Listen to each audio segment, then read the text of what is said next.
Vous écoutez Lire du Dire, fréquence Paris Pluriel. Lire, émission littéraire, lire L''IRE, comme colère, mais aussi comme parole qui dénonce et qui rassemble autour de la littérature parce qu'elle est le langage du monde.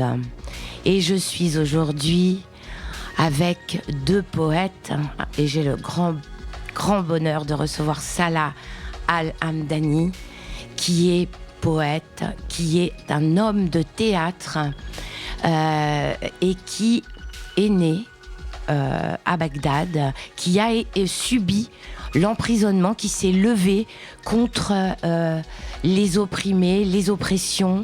Et je suis également avec Isabelle Lani, qui est également poète, qui est médecin, qui a cette particularité d'avoir fréquenté les sciences et d'être arrivé, ou peut-être en parallèle, d'avoir aimé et d'avoir pratiqué la littérature.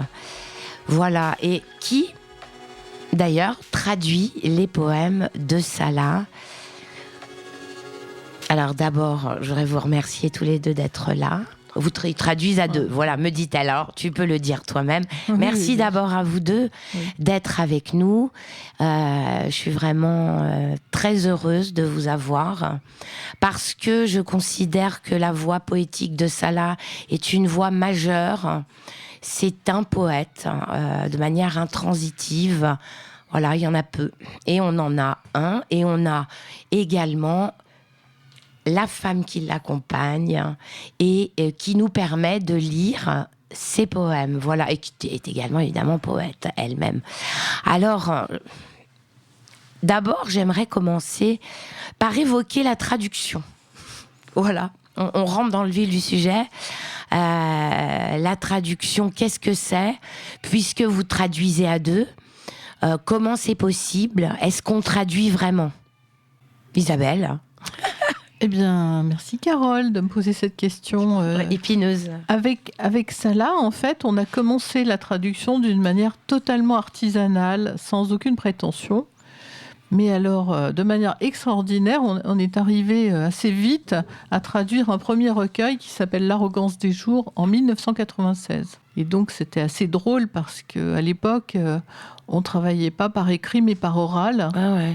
Et Salah me faisait des mimes. Ou bien il me racontait des histoires tarabiscotées pour que j'arrive à trouver le mot qui lui manquait.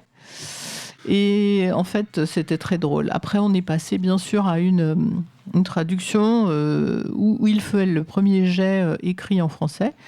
Et moi, avec ma qualité de française, de langue maternelle française, et mon goût pour la littérature, j'écrivais un peu, mais je n'étais pas publiée. J'ai commencé donc à adapter ces textes en français. Et toi, Salah, bonjour d'abord, merci. Bonjour, merci à toi, merci beaucoup. Ben, moi, je ne sais pas, j'ai l'impression que je suis toujours l'étranger ou l'émigré de service, quelque part. Parce que finalement, je ne suis pas professionnel de la traduction, pas non plus, pas du tout professionnel de la langue, ni l'arabe ni le français. Ces deux langues, je les côtoyais dans les rues, donc je ne l'ai pas côtoyé dans l'université ou dans les écoles. Et donc, arriver à dire que j'ai traduit, ça fait un peu trop, tu vois. Je pense que c'est un métier qui demande beaucoup de science, beaucoup de savoir, beaucoup de culture aussi, je pense. Mais j'adore l'aventure. Et comme j'ai appris la poésie en prison politique, il se trouve que demander à Isabelle un jour si elle puisse traduire avec moi mes poèmes, je savais profondément que traduire tout seul, je n'arriverai pas. Parce que la langue française, je l'ai pris dans la rue. L'arabe aussi. Donc j'ai besoin d'un œil beaucoup plus subtil que moi. Donc j'écris, c'est pour ça que je dis immigré, j'écris en arabe. Et après, pour les traduire, j'ai fait la première traduction moi-même. Donc finalement, et Isabelle, quand je lui posais la question si elle voulait traduire avec moi, elle n'était pas prête, parce qu'elle, d'abord, c'est pas son métier, elle était mon médecin de travail, donc c'était un peu compliqué. Et à l'époque, j'étais bibliothécaire au CHU de Bicêtre. Et finalement, elle a accepté. C'était un grand bonheur pour moi, d'où le travail après avec elle. Moi, je n'aime pas le dictionnaire. Je trouve quand j'écris, même aujourd'hui, j'évite. Parce que j'écris et après chercher des mots qui ne correspondent absolument pas de tes sentiments ou de tes points de vue, en tout cas, soit politique, soit poétique, ou tout ce que tu veux, c'est quelque part la trahison est faite à la base. Oui, c'est ça. Tu vois ce que je veux dire? Tu t'es trahi toi-même. Donc, évitez ça. Alors, par contre, travailler avec Isabelle, ça a amélioré mes poèmes, même en arabe d'ailleurs. J'ai découvert ma propre langue. C'est aussi grâce à elle. Et parce que le travail, ça fait des années, et du coup, son œil sur le texte écrit en arabe et traduit en français, ou quand j'écris en français, d'ailleurs, j'ai publié pas mal de livres en français où c'est écrit directement, c'est aussi elle est le gardien des temples, finalement, Isabelle. Elle est autour de moi, elle est en moi, elle est dans les poèmes, elle connaît mes vibrations, elle me connaît très, très bien. D'où, finalement, c'est presque... Aujourd'hui, je suis ravi qu'elle est là, parce que elle voulait pas, elle me dit « Ah, c'est une émission avec toi ». J'ai dit « Mais sans toi, ça n'a pas de sens. Viens ». C'est parce que c'est quelque chose qui a un sens. Et ta présence, je crois que ça donnera une idée aussi comment on peut aider un poète exilé qui ne connaît pas bien le début, la langue française, et comment il l'a appris avec le temps. Voilà, enfin, c'est un peu, peut-être... Non, pas du tout. Alors, justement, je voudrais juste réagir à ça. C'est, pour moi, au début, comme je ne connais pas l'arabe, je ne savais pas ce qu'il y avait dans ces poèmes. J'avais l'impression d'être un archéologue. C'est-à-dire que j'allais déterrer quelque chose, un objet dont il me donnait la forme, un peu. Et après, avec un pinceau, il fallait que je voie apparaître ce qu'il y avait dessus. Et donc, c'était passionnant parce qu'en fait, j'ai découvert que c'est un poète formidable, quoi. J'ai été émue beaucoup, très émue. Ne pas trahir, surtout. Ne pas et puis, trahir, en plus, cet homme, il a fait quelque chose, vraiment, c'est un scandale. Il m'a entraînée dans l'écriture et c'est grâce à ce travail de traduction que moi-même, je suis devenue auteur, que j'ai eu envie d'écrire de la poésie, des récits et que j'ai réussi quelque part, puisque j'ai pu être publié. Ah, c'est ça le fin mot, ou le début du mot de l'histoire. Exactement. Et quand tu dis t'es un étranger, pas de langue, mais t'as une langue maternelle. Oui, bien sûr. C'est quoi ta langue maternelle? Peut-être c'est l'exil aujourd'hui. Voilà, c'est l'exil. C'est parce que c'est difficile. Comme je te dis, que je suis d'origine irakienne, ne change rien de mon exil. Je suis exilé très jeune, prisonnier, etc. Et j'ai l'impression que finalement, mon patrie, enfin, si on peut dire comme ça, c'est l'exil. Je n'ai pas de drapeau, je n'ai pas de pays. Que j'aime la France parce que je vis ici, ça fait 50 ans. Que ce pays que j'ai chéri, bien entendu, m'a donné des enfants, une femme qui m'aime, une sécurité. T'imagines, si j'étais syrien ou irakien ou palestinien, je serais mort aujourd'hui. C'est grâce à la France que je suis vivant, finalement. Et donc, la France m'a soutenu, m'a protégé. Et cette protection-là, mais je suis toujours l'exilé. Tu es de l'exil. Voilà, absolument. Ça se ressent d'ailleurs dans tes poèmes. Est-ce que tu voudrais nous lire un poème? Ah tiens, justement sur... je sais pas. Écoute, oui, d'accord. Allez. Ne suis-je pas un gamin tatoué des rêves qui traîne son exil et la solitude du désert? J'ai prononcé des mots qui mènent la dictature à sa faillite. Je suis le premier dans l'exode. J'ai tenu l'horizon par la main jusqu'au sentier vers la lumière. Et la steppe a gardé sa propre poussière.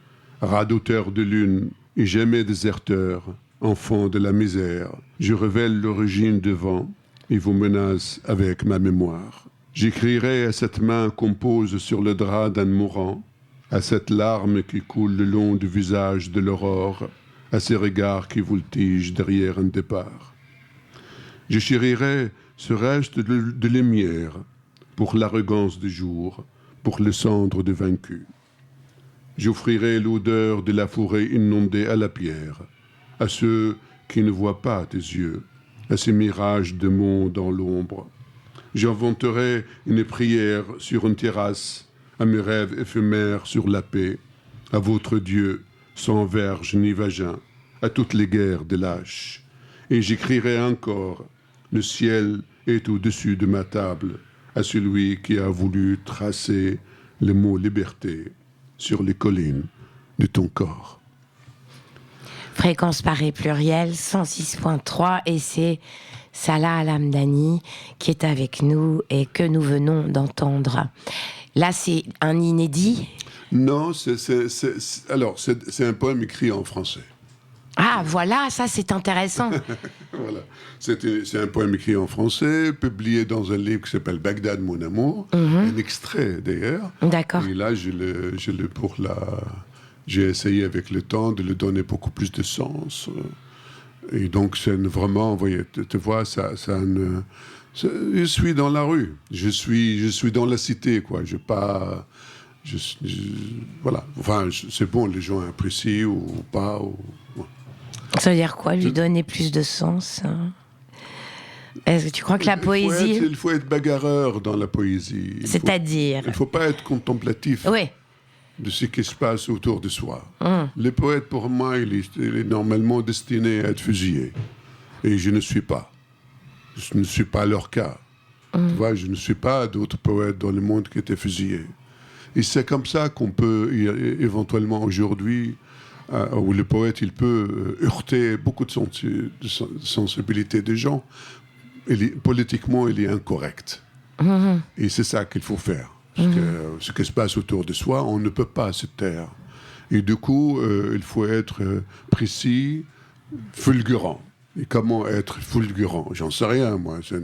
Ça dépend comment tu vois le monde autour de toi et le monde en toi. De quelle manière tu peux justement tamiser tout ça et trouver le sens exact, juste, les mots justes. Il faut que le mot blesse, sans tuer, parce qu'on n'est pas là pour tuer les gens. Voilà. Une poésie, c'est ça pour moi.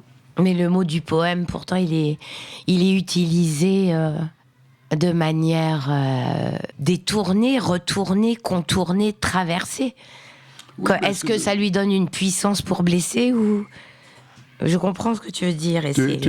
Tu sais, cette nuit, j'ai ramassé tout ce qui traînait dans ta mémoire. L'insomnie, les restes du pain et le couteau débordant de sable. Tu sais, le fleuve moisi, fièvre de mort, et ton second silence aube, tissé de souvenirs. Tu sais, le haut de cette nuit-là, j'ai tout ramassé, même ton ombre et les cadavres de mes frères. On n'a plus rien à dire. Tu vois comment il s'en tire, ça là. Tu lui poses une question, il te répond un poème.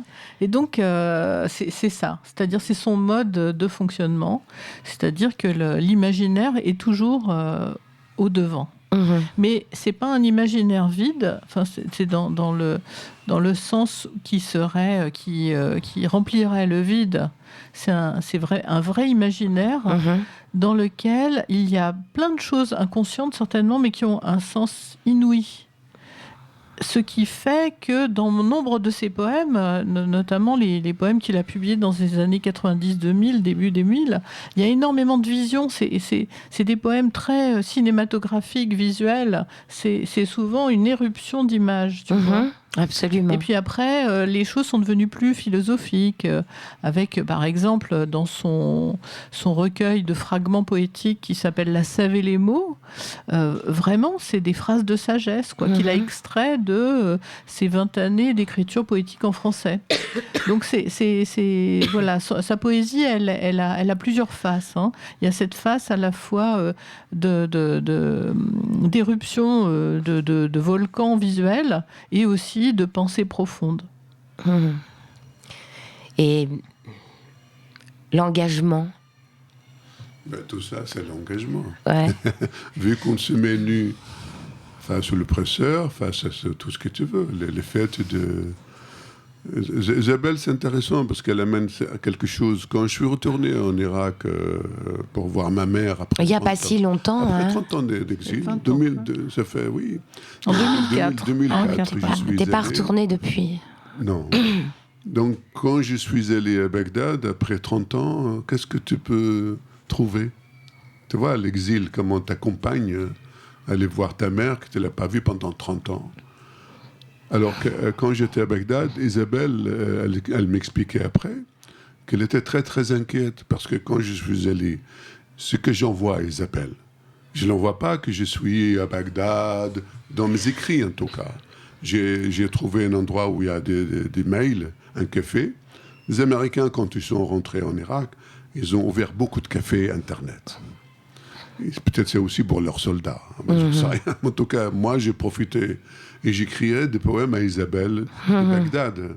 Ouais. C'est chérir le pays de l'exil, toi, l'écrire en français directement. Et Isabelle, elle cherchait un sens de tout ça. Elle voulait savoir comment je vais, comment ils vont mes parents, mes frères, ma famille. Et elle recevait des poèmes. Parce que je n'aime pas dire que je fais une photo devant la Tour Eiffel et je dis à mes parents, voilà, Paris et tout ça. C'est pas, j'adore les gens qui prennent ça, je trouve ça très sympathique. Mais moi, je suis pas touriste dans la vie. Voilà, je ne suis pas touriste. Je n'aime pas le tourisme dans la vie. Et tu peux pas être touriste puisque tu n'as pas de pays.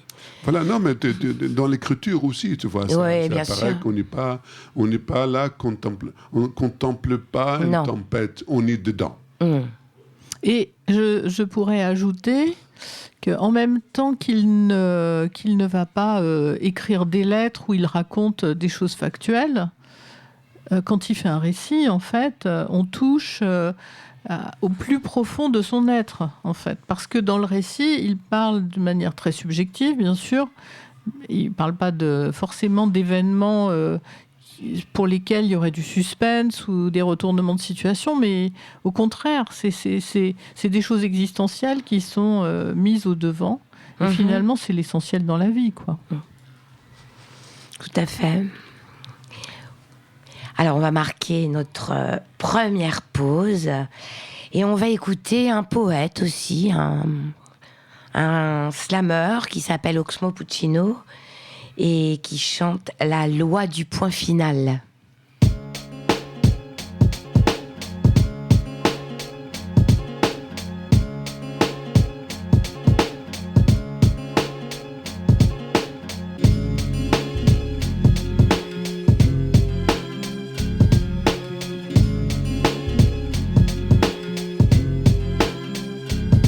Ma vie est ponctuée de faits marquants, m'arrête peut-être pour un peu de regret. Quoi? Étonné que je parle comme ça à l'âge que j'ai. Fait chier des rires en chien l'air du rien.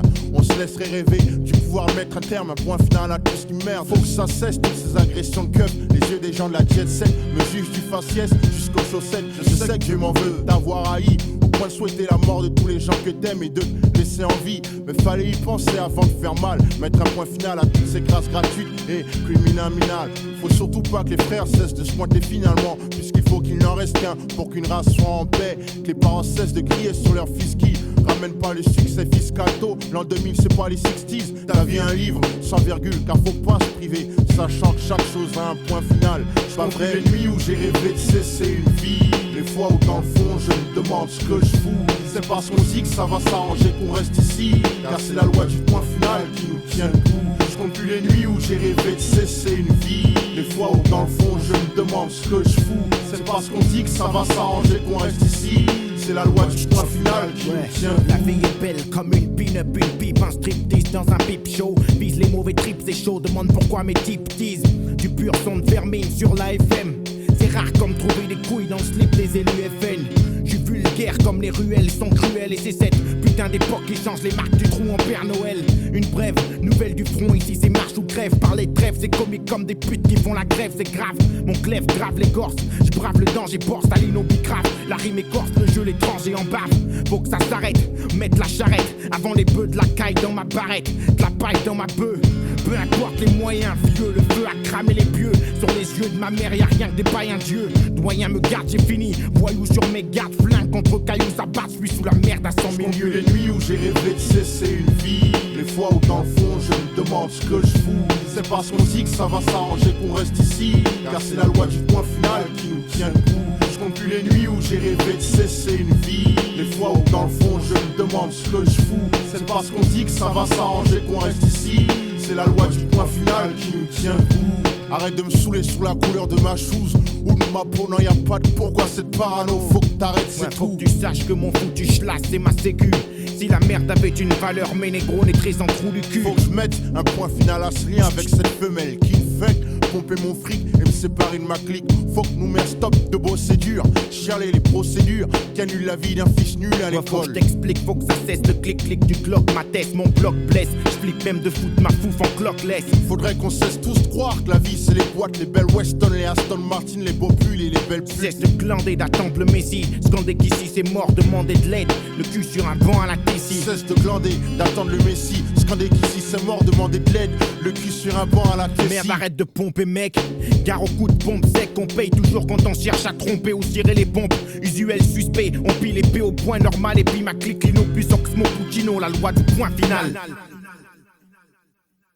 Fréquence Paris Pluriel 106.3, c'est Lire du Dire, émission littéraire. Et je suis avec Salah Al-Hamdani et Isabelle Lani. On évoquait la langue poétique, l'exil. On évoquait la traduction, évidemment. Et Isabelle, toi, est-ce que tu as commencé à écrire en traduisant, enfin, est-ce que tu es passé par la traduction avant d'écrire tes propres poèmes ou est-ce que tu écrivais déjà avant? Parce que tu as un parcours scientifique, ce qui n'est pas antinomique, évidemment, mais je veux dire la démarche. Oui, j'étais pas l'auteur de littérature publiée avant, j'ai écrit un essai. Donc en 1998, j'ai publié un livre sur les jeunes chercheurs. C'était de la psychologie sociale, voilà. Mais pour la littérature, j'ai commencé à comprendre exactement ce que c'était la littérature en travaillant avec Salah sur la traduction et en écrivant un texte que j'ai appelé journal en prose, qui s'appelait Journal derrière le givre, où il y avait une partie de poésie en prose et une partie de poésie en vers. Donc ça, c'était en 2002, qu'il a été publié. Mais j'ai commencé à écrire en 96, en fait. Au moment où j'ai travaillé avec Salah sur la traduction, c'est vraiment ça qui m'a permis de comprendre comment est structurée la langue française et comment on peut jouer avec les mots, les phrases, provoquer des émotions, rendre intense, rendre très concentré un texte pour créer quelque chose de beau, en fait. Parce que pour moi, moi, je suis pas exilée, hein, et pour moi, la beauté, c'est important. Dans mon histoire, le premier texte qui m'a vraiment donné une émotion poétique, c'est l'Odyssée. J'avais lu une traduction d'un professeur d'université des années 30. Je me souviens plus de son nom, mais c'était tellement beau. Ça se balançait comme une barque sur l'eau.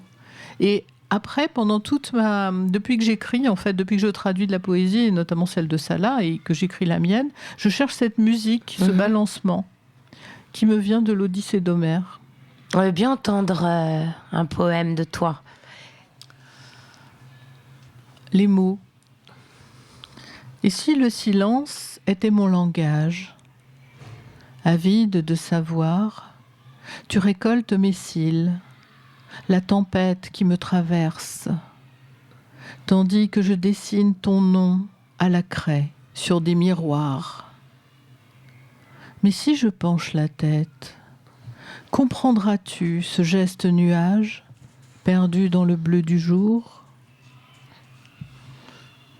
Voilà, donc ça, c'est un de mes premiers poèmes écrits. Là, c'était quand même pour Salah, je dois dire. C'est un de mes premiers poèmes d'amour qui est écrit pour mon amour, d'ailleurs. C'est toujours le même, hein, c'est Salah Al-Hamdani, il n'y a pas de souci à ma gauche. Voilà. Et il faut aussi saluer ton engagement et tes prises de position quand la pandémie a eu lieu et qu'on a obligé les gens à se vacciner avec des choses dont maintenant on sait que ça pose problème, ces espèces de vaccins. Et donc toi, tu as été au front, j'ai envie de dire. Ça aussi, c'est une guerre, hein, la liberté. Tu as pris position. Tu vas publier aussi un livre qui concerne ta discipline aujourd'hui. Oui, c'est ça. C'est-à-dire que moi, j'ai une attitude de médecin classique, de la médecine hippocratique qui est basée sur l'observation et sur prendre soin des autres et surtout ne pas nuire. Et malheureusement, les choses ont tourné autrement parce qu'il y avait une propagande et une sorte de totalitarisme sanitaire qui s'est imposé dans tous les pays occidentaux, c'est pas qu'en France. Hein. Donc en fait, à la suite de cette de cette période difficile pendant laquelle j'ai essayé d'informer les gens, de faire du journalisme citoyen, de relayer les bonnes informations et de diminuer l'angoisse qui était générée par des signes alarmistes.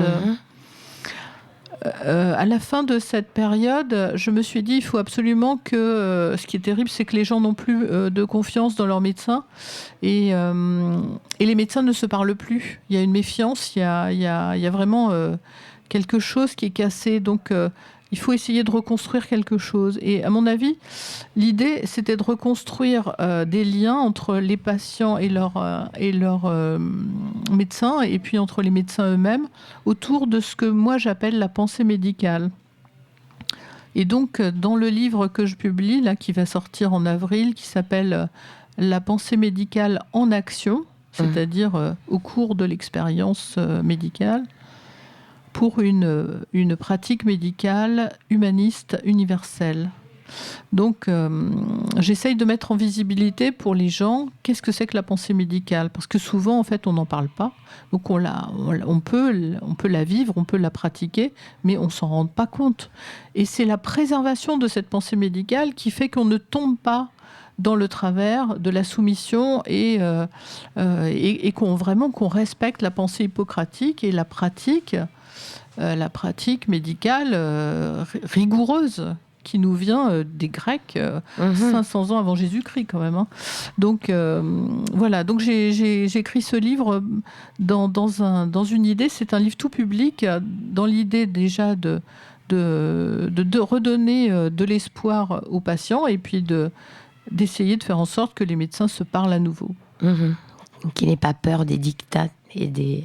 Ben oui, parce qu'il y a beaucoup de choses qui peuvent entraver la pensée médicale. Il n'y a pas que... D'ailleurs, bon, là, on a vécu une période de propagande et de dictature sanitaire, mais ça peut être aussi des sentiments qu'on a en soi en tant que médecin. On peut faire de l'abus de pouvoir, on peut ne pas vouloir regarder la réalité en face parce que ça nous fait souffrir aussi, la souffrance du patient. L'échec thérapeutique aussi est une des possibilités d'entrave de la pensée médicale. Voilà, donc enfin ça c'est un peu, on s'éloigne un peu de la poésie, mais finalement la poésie elle m'a nourri ma pensée médicale, et la pensée médicale, mon envie de prendre soin de l'autre a nourri ma poésie. Moi j'ai une question, justement, on s'en éloigne pas, parce que Salah, à quoi a servi la poésie durant cette période effroyable de dictature sanitaire, justement? À quoi sert la poésie? C'est vraiment une question énorme. Aujourd'hui, où il y a encore il y a quand même un génocide qui continue d'ailleurs. À Gaza, oui. Non, mais je pense sincèrement, c'est résister. C'est que la poésie, c'est la résistance. Donc on n'a pas... La poésie ne changera pas la face du monde. Elle n'arrêtera jamais une guerre. Par contre, elle peut proposer une autre manière de vivre la poésie. Il ne faut pas oublier l'âme des gens. On a des âmes, on a des sentiments. Et à mon avis, pour moi, dans n'importe quelle période, même aujourd'hui, cette période des guerres, de Gaza, d'Israël, la Syrie, le Liban, enfin, il y a quelque chose qui... On est en guerre, une guerre atroce. L'Ukraine aussi. Hein. L'Ukraine, n'oublions bien entendu. pas. Donc, oui, bien entendu, merci. Oui, l'Ukraine aussi. Il y en a partout, en Afrique, il y a depuis toujours. Au Soudan, oui. Voilà, au Soudan. Donc, c'est résister, tu vois, c'est la résistance. Mais c'est quoi la résistance? Est-ce qu'elle est active? Alors là, ça dépend quel pouvoir on a. Ce que j'ai dit, les poèmes n'ont pas le pouvoir de bouleverser la société, mais que les poètes qui s'organisent et qui font... Même des textes n'ont rien à voir avec la guerre, parce que parfois, il ne faut pas se tromper. Ce n'est pas le fait que tu dis le mot guerre que tu es contre ou pour la guerre. Ce n'est pas ça. C'est pour ça que tout à l'heure, je disais, la poésie n'a pas de règles. Jamais. Quand il y a des règles, c'est foutu. La poésie, tu jettes à la poubelle. C'est-à-dire le jour où tu dis, c'est comme ça, je vais faire comme ça, je vais écrire un titre, et à partir des titres, je vais développer. Il y en a plein à Paris, de poètes comme ça. On ne peut pas dire ce qu'elle est non plus. Non, mais je veux dire, au-delà, je dis ce que je pense sans nommer les gens. Mais je les connais, ces poètes, les poètes de salon. Je sais qu'ils sont là, qu'ils gargarisent avec les prix, les machins. Et quand tu lis ce qu'il dit, aujourd'hui, le monde bouleversé, il donne un prix littéraire à quelqu'un. Et quand on lit ses textes, il parle de son chat, ou il parle de son jardin, ou de fleurs. On dirait que c'est des poètes de légumes, ou de fleurs, ou de choses comme ça. Et que non. Et c'est là où la poésie perd son sens.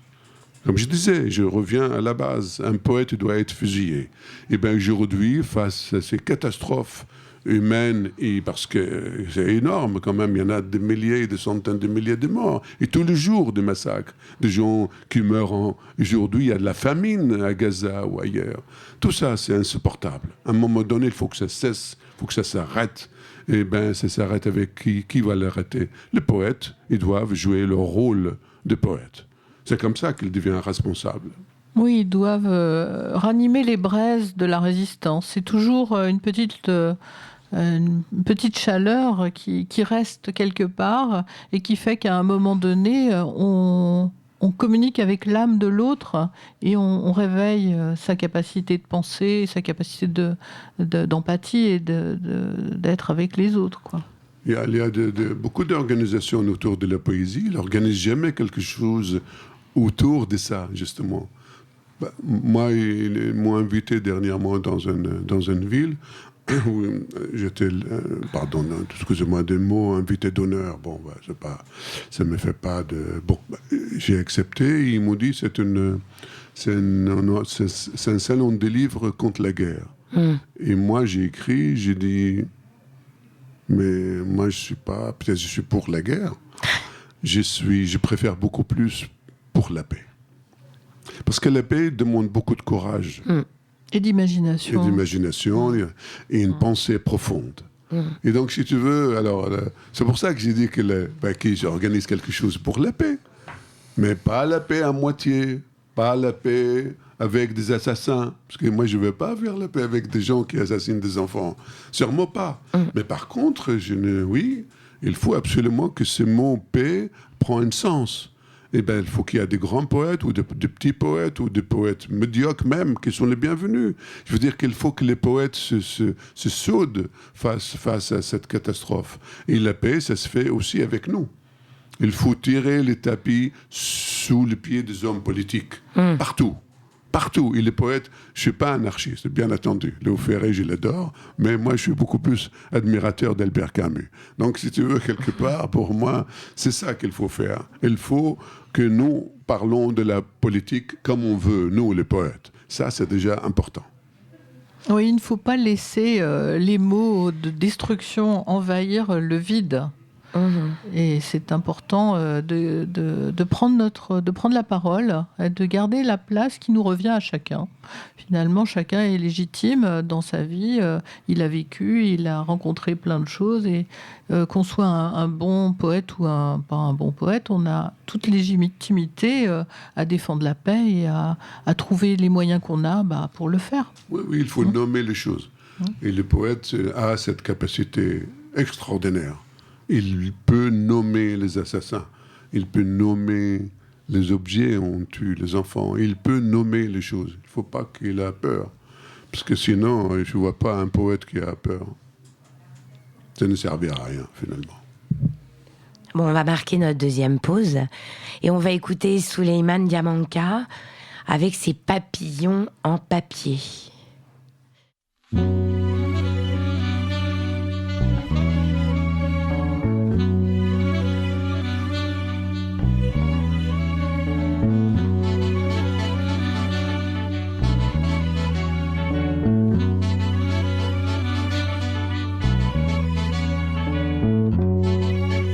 Même s'il est né de ma plume, si tu l'as aimé, qu'il t'a plu, ce n'est plus mon poème, mais un papillon en papier qui survole une dune pleine d'amour près d'une plaine abandonnée.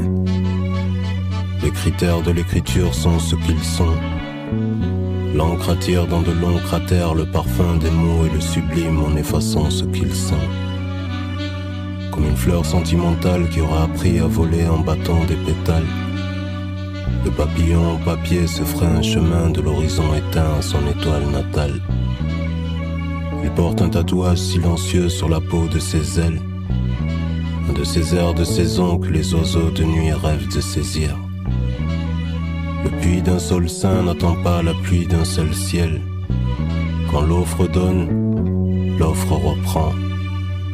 Et assainit les océans salis et les salives salées par le sang. Pour mettre un pied dans l'immortalité, le papillon en papier en a payé de sa vie. Même s'il est né de ma plume, si tu l'as aimé et qu'il t'a plu, ce n'est plus mon poème. Il est devenu un genre de vœu nomade visible à l'œil nu.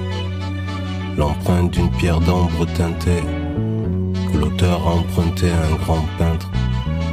Pour que les phrases utopiques croisent leurs angles morts et leurs perspectives. Et que chaque guerre rencontre un jour sa paix respective. Même s'il est né de ma plume, si tu l'as aimé et qu'il t'a plu, ce n'est plus mon poème. Un papillon en papier, papillon en papier, papillon en papier.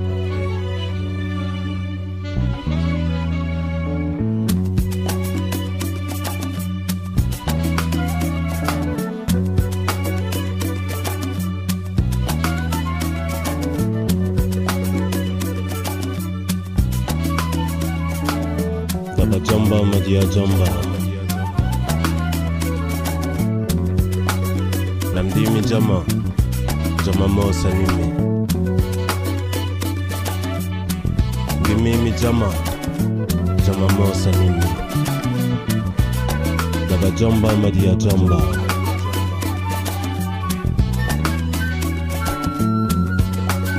Même s'il est né de ma plume, si tu l'as aimé et qu'il t'a plu, ce n'est plus mon poème. Un papillon en papier. Même s'il est né de ma plume, si tu l'as aimé et qu'il t'a plu, ce n'est plus mon poème. Un papillon en papier.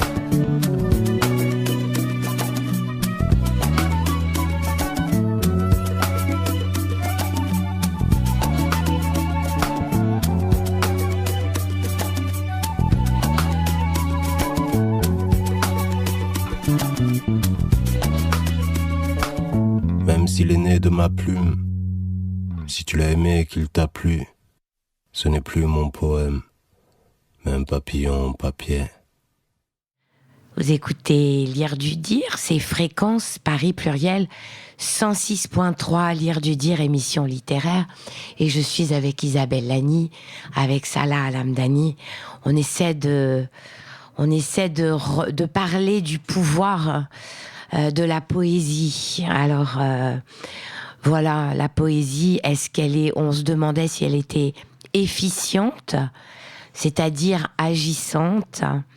Et puis, peut-être, on va écouter un poème d'Isabelle et puis un poème de Salah. Isabelle.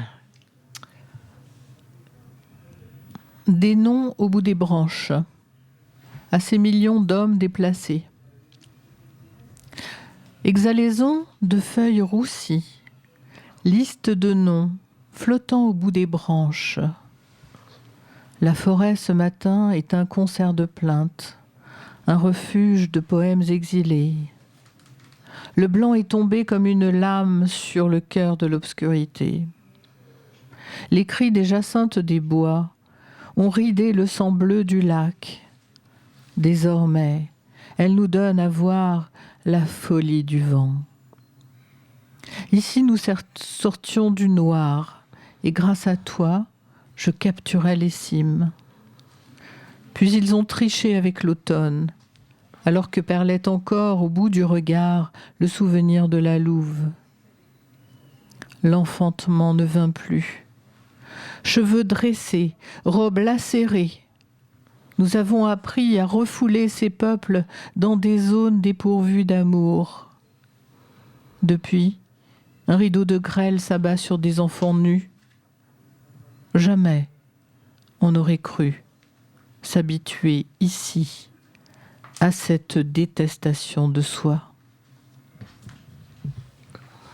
C'est très beau le poème d'Isabelle. Hein? C'est très beau. Je vis avec une personne formidable parce qu'elle est toujours, c'est vibrant, ses écrits. Pareil, quand elle me présente un poème, parce qu'on a beaucoup de complicité, comme chacun il peut entendre ça. Hein, donc j'ai écrit un poème, tu veux pas le lire etc. Ah oui, donc elle me dit un E ici, ah ben tiens. Ou parfois elle me dit, mais t'as écrit de belles choses, qu'est-ce que c'est que ça? Et donc c'est le même, c'est réciproque, hein, finalement, l'échange.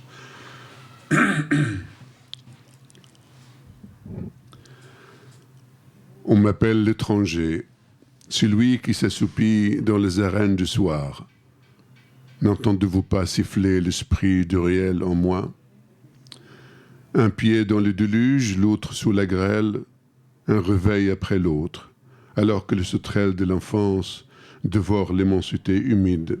Les victimes s'accumulent sous un ciel profané par la sécheresse. On m'appelle l'étranger, je tamise les morts et les pleureux à gages, les bruissements de la steppe perlée, ainsi que l'ailleurs qui se fanent dans la mémoire. On m'appelle l'étranger. Il y a une lacune dans mon histoire et dans cette argile, malgré ma semence plantée dans l'écorce du monde. J'invoque l'indidité du miroir, les mains ouvertes comme celles d'un réfugié heureux, en quête d'un monde blême. Et j'étreins le cœur de la fleur nocturne, quand la pensée se prolonge jusqu'au durcissement de l'encre. Une rivière volatile, de l'orge mûre au vent, je distille de tourbillons en vrac et les mirages creusent dans mes artères. On m'appelle l'étranger, le marchand d'étoiles, pour une mère restée dans la guerre. De loin, de l'ennui, d'une blessure interminable, je l'aperçois dans un souffle chaud. Elle tranche avec ce chemin aveugle dans la palmarès de ma mémoire. Je suis les poèmes glissants sur l'herbe haute argentée de juillet qui répond au sonnailles d'un monastère sourd avec mon océan de métaphores. Je suis le poisson arlequin dans cet instant d'éternité. Merci. Il est paru toujours dans le même recueil. Alors ça, c'est un poème qui se trouve dans le manuscrit oui, que tu as chez toi. C'est ça, je me disais, mais je le connais. Ça me dit quelque chose. Je le connais, tu sais. C'est le titre d'un livre qui mais oui. je donne le manuscrit. Donc, ouais. Et oui, je me dis, mais c'est un inédit. Voilà, c'est un inédit. D'un manuscrit magnifique.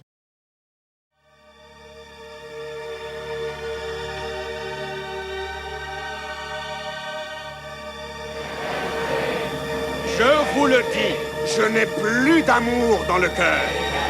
Aujourd'hui, seule la colère emplit mon cœur. Et je veux que vous partagiez ma colère.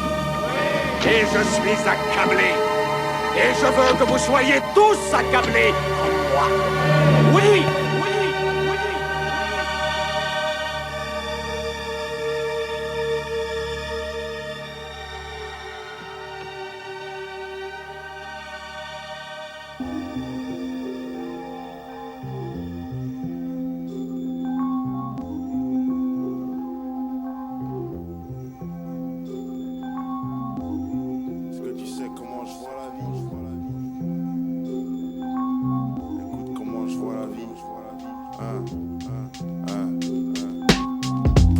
Ma mère, j'ai pas attendu l'autre. Moi je suis ma propre poutre, je me soutiens seul, rien à foutre. Peu de liens noués, Noël jour de l'an, je m'en fous, j'ai pas de clan, jamais ivre, esprit jamais flou.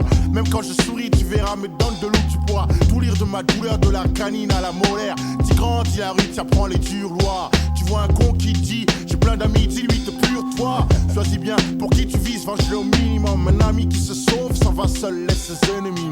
Le mot ami marche avant le partage, je le jure. J'ai vu des ex, frangins qui pour la thune du shit se tuent. Les mêmes gens qui se moquaient, félicitent la légende vivante du rap géant. Jean-Jean c'est mes règles de vie, je te jure que c'est vrai ce que je dis. Ma vision de vie, survivre ma mission. Mes règles de vie, je te jure que c'est vrai ce que je dis. Ma vision de vie, survivre ma mission. Mes règles de vie, je te jure que c'est vrai ce que je dis. Ma vision de vie, survivre ma mission. Mes règles de vie, je te jure que c'est vrai ce que je dis. Ma vision de vie, survivre ma mission.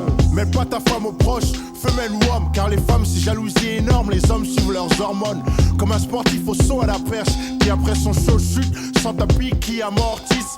Tu te sens ainsi quand ta fille et ton sexe à la mauvaise fille, qui file avec le mauvais type de toute façon. L'amour, un sentiment sorti des égouts. Dans ma vie, les filles changent de nom, mais avec toutes le même goût. Et y'a les potes qui semblent solides, en fait tremblent, près d'un beau cul, te mettent merde la corde au cou. Puis secrètement se taisent, regrette j'ai eu droit à ce traitement quand ils baisent. Ils pensent jamais à ce qu'ils aiment vraiment. Crois-tu que je blague en clamant que ce qui fait ou défait un homme en amour, ce sont ses amis, ses bonnes femmes et ses ennemis. Je te jure que c'est vrai ce que je dis. Ma vision de vie, survivre ma mission. Mes règles de vie, je te jure que c'est vrai ce que je dis. Ma vision de vie, survivre ma mission. Mes règles de vie, je te jure que c'est vrai ce que je dis. Ma vision de vie, survivre ma mission. Mes règles de vie, je te jure que c'est vrai ce que je dis. Ma vision de vie, survivre ma mission. Je vois l'avenir comme un type myope qui la nuit porte des Ray-Ban, surpassé d'un masque de Zorro dessus, parce que le plus que subtil j'essuie t'es noir, t'as beau suer plus que les autres, les hommes veulent t'écraser. Suite, je suis la race la plus haïe du monde, ça fout les jetons. J'ai le monde entier plus les frères qui veulent que je tombe. Les FN veulent me nuire, de mes prouesses c'est juste qu'aux choses de peine. Merde, mais tout est-ce qui me connaît? Au bord du gouffre comme dans les films, voir peu de mains se pousser pour te secourir, toujours debout en frimé. Crois-tu que je suis né comme ça, tout a un prix, même ma haine mesure la tienne une puce, la mienne baleine. Ou compare, toi Lilliput, moi Gulliver. Ou toi et tes potes, le reste du monde. Moi je suis le time bomb, je suis Oxmo, l'homme de la situation. Mes solutions fluctuent, trou duc, mon flot te tue. Mes règles de vie, je te jure que c'est vrai ce que je dis. Ma vision de vie, survivre ma mission. Mes règles de vie, je te jure que c'est vrai ce que je dis. Ma vision de vie, survivre ma mission. Mes règles de vie, je te jure que c'est vrai ce que je dis. Ma vision de vie, survivre ma mission. Mes règles de vie, je te jure que c'est vrai ce que je dis. Ma vision de vie, survivre ma mission. Mes règles de vie, je te jure que c'est vrai ce que je dis. Ma vision de vie, survivre ma mission. Mes règles de vie, je te jure que c'est vrai ce que je dis. Ma vision de vie, survivre ma mission. Mes règles de vie, je te jure que c'est vrai ce que je dis. Ma vision de vie, survivre ma mission. Mes règles de vie, je te jure que c'est vrai ce que je dis. Ma vision de vie, survivre ma mission. Gio Black Mafioso, 1998 du 19e. Paris, club des Blacks millionnaires. Time Bomb Black Mafia, Mafia.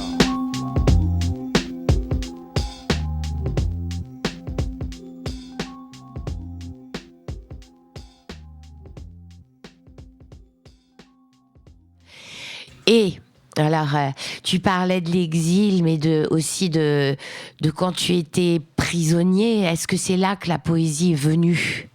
Est-ce que tu as commencé à...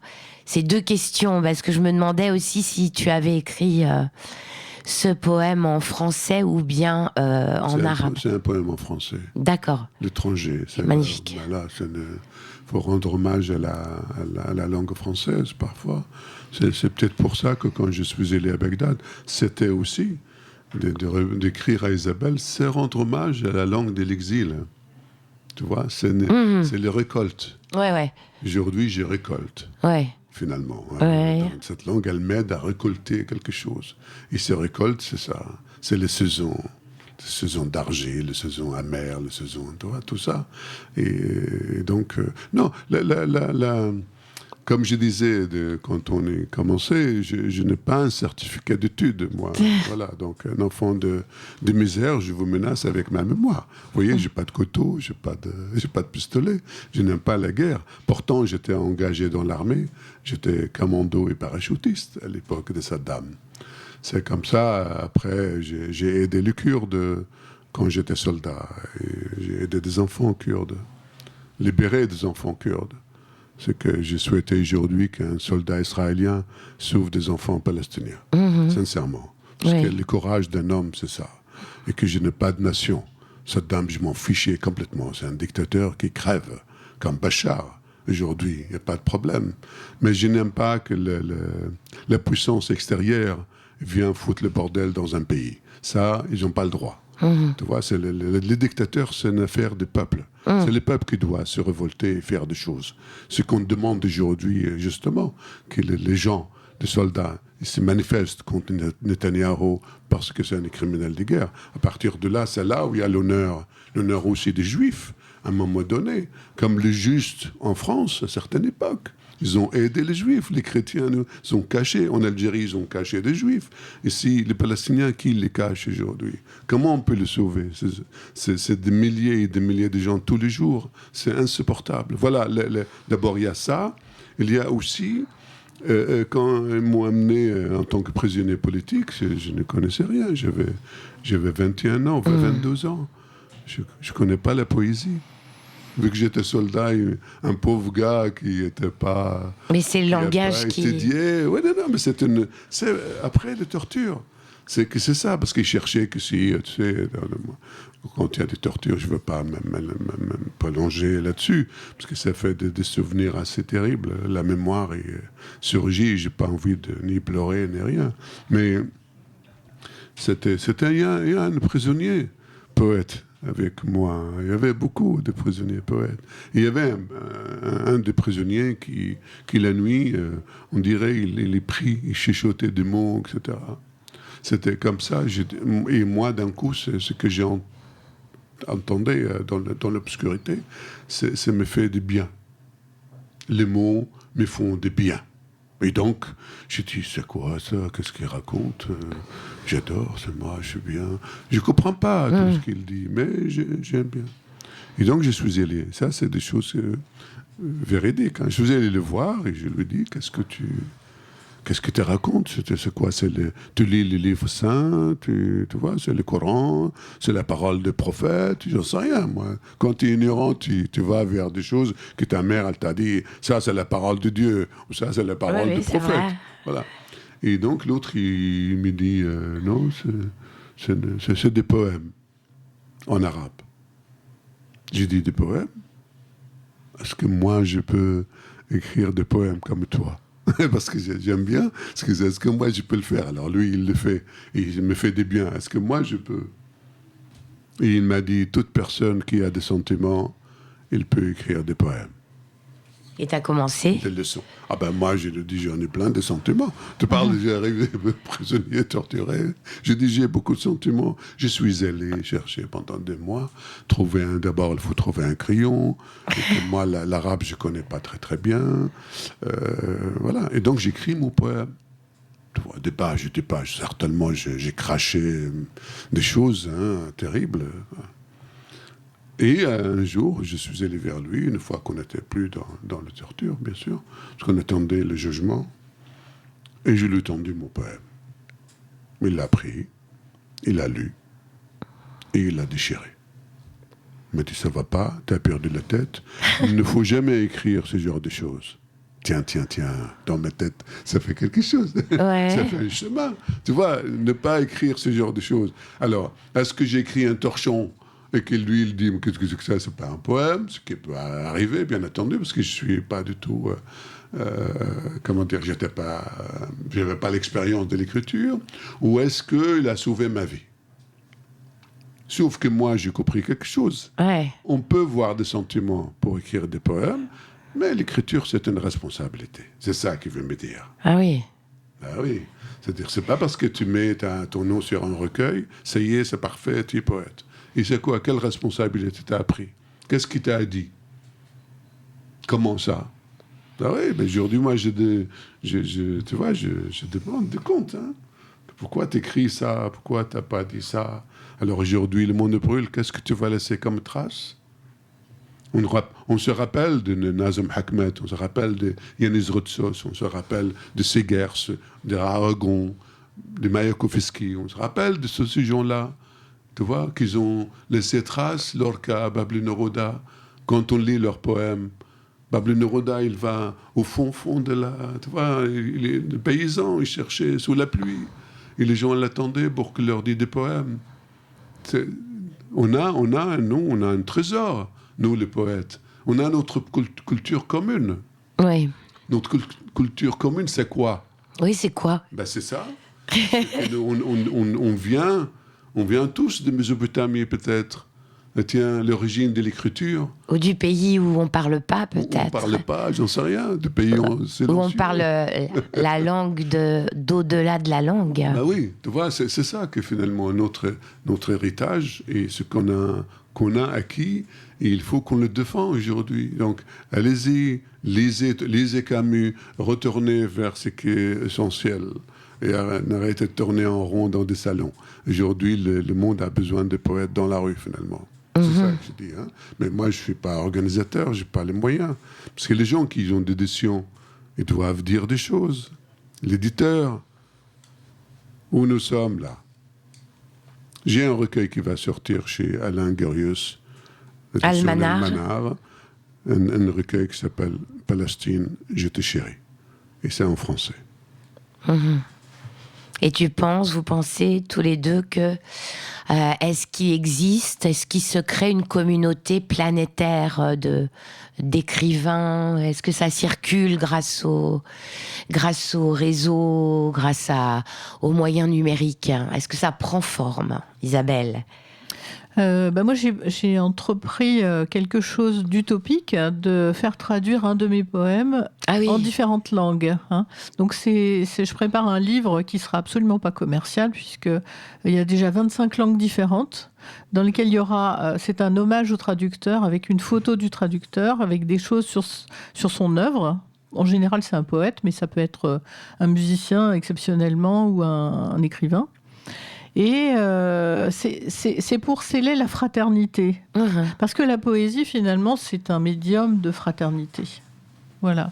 Donc, j'ai choisi un poème qui est court et qui résonne affectivement, parce qu'il parle d'une nostalgie de la mer. Hein, donc, oui, je le laisse. Bah, bien sûr. Oui. Donc, je regarde Carole pour avoir l'autorisation. Oui.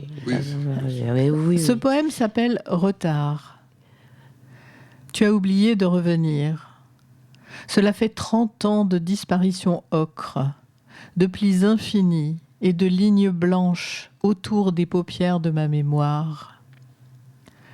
J'ai gratté le fond du fleuve avant de te quitter, les déposer au fond de mes poches d'enfant, où s'accumulaient crayons de couleur neufs et dents de lait.